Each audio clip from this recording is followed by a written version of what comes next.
Dungeons and Dragons Online doesn't care about flashy graphics or streamlined systems. Instead, it asks a very different question. What if an MMO actually felt like a tabletop Dungeons and Dragons campaign? Let's find out why this works. Dungeons and Dragons Online, short DDO, is a free-to-play MMORPG set in the Dungeons and Dragons Eberron setting. This setting involves a lot of magical and technical stuff, mostly having magical cults and magically powered machines. The game emphasizes dungeon crawling with D&D inspired mechanics like traps, puzzles, and narrated quests. DDO was launched in 2006 and updated to free-to-play model in 2009. It features deep character customization and it remains active with thousands of players even in 2026. I have reviewed Neverwinter before, which is also a Dungeons and Dragons MMORPG, but DDO is really a completely different game. And here's why. DDO mainly focuses on instant dungeons rather than open world questing. The dynamic combat requires blocking and aiming against your enemies. It is not a tap target system as you would expect in an MMO of that age. Where DDO really stands out is that besides fighting, you have to tackle a lot of mini puzzles or other roleplay specific tasks, like for example searching for clues. And these tasks aren't optional, they are mandatory. As you play the quests, they are narrated beautifully by a Dungeon Master voiceover, mimicking tabletop D&D adventures at its best.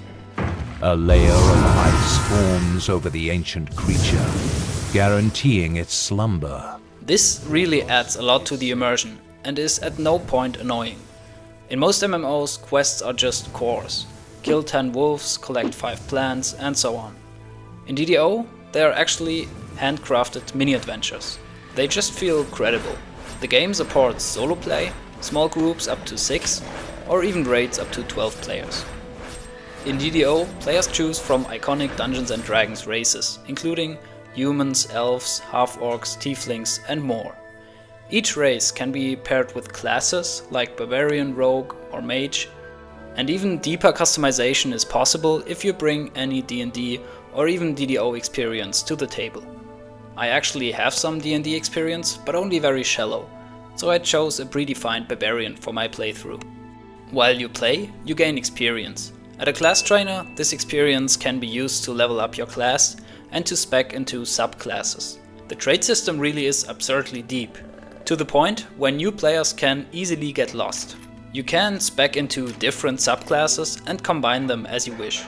This feels similar to Rift's Soul system, with a much deeper roleplay focus.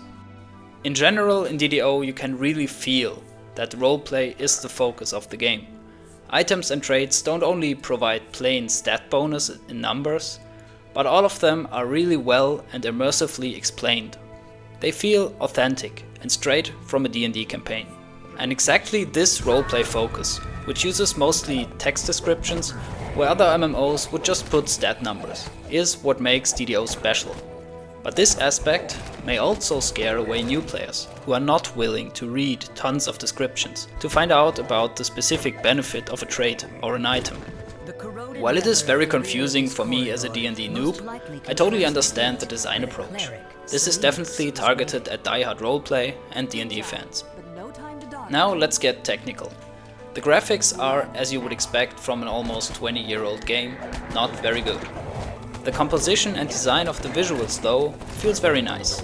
But if looks are important to you for an MMO, DDO will most probably not be your main title. But how active is Dungeons and Dragons Online in 2026? Steam shows around 330 concurrent players on average. New 64-bit servers launched in July 2025, improving the performance and the stability of the game. The player numbers aren't massive, but the continued server upgrades tell a clear story.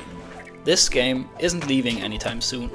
Since the publisher Daybreak is the same that also publishes Lord of the Rings Online, this game is really on the luckier side regarding its publisher. They seem to genuinely care about their games, which is really nice for the players that enjoy their games. Monetization-wise, the game is free to play. It offers VIP subscription for perks like extra inventory and quest access, plus purchases for expansions, cosmetics, and convenience features. Free players can access core content, though unlocking everything involves grinding or buying packs. So what is my final conclusion? Dungeons and Dragons Online isn't a modern MMO, and it does not want to be one. It's a slow, complex, and sometimes confusing niche title. But if you've ever wanted an MMO that actually feels like a tabletop D&D campaign, woven into a game, DDO definitely delivers something no other game comes close to.